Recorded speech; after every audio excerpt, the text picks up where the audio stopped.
Shalom, wilujeng enjing sadayana, kepala sekolah anu dipihormat, Bapak Ibu guru sekalian, kolot murid, jeung rerencangan anu kukuring dipika cinta sareng dipiara. Puji sinareng syukur mangga urang haturkeun sasarengan kanggo Gusti Nu Agung, margi ku izin anjeunna urang sadayana tiasa hadir sasarengan di tempat ieu dina kaayaan sehat.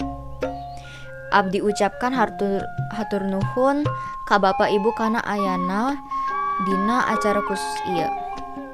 Dina acara pelepasan murid ieu kami bakal nyayogikeun bubuka biantara pamapak, pangbagea nu tepang taun, doa, nyanyi lagu perpisahan, istirahat, jeung panutup.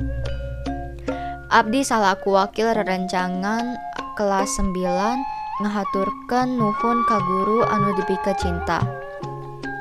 Kami bakal salawasna emut sadaya pelajaran sareng nasehat anu kami peroleh.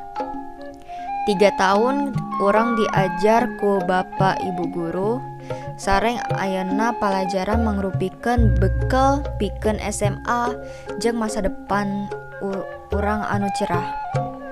Kami oge nyungkeun hapunten tina sadaya kesalahan sareng tingkah laku anu parantos dilakukan nalika diajar di dieu. Pahit pisan urang kedah pisah ayeuna, tapi urang pasti bakal bendak deui sareng rerencangan. Kanggo rerencangan sadaya kajadian anu kaalaman di sakola anu bagja, sedih sareng bagja ieu bakal salawasna ingetan urang ngeunaan sakola anu dipika cinta ieu. Sekian salaku wakil rerencangan kelas 9 eta ti kuring.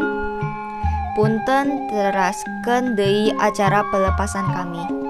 Hatur nuhun.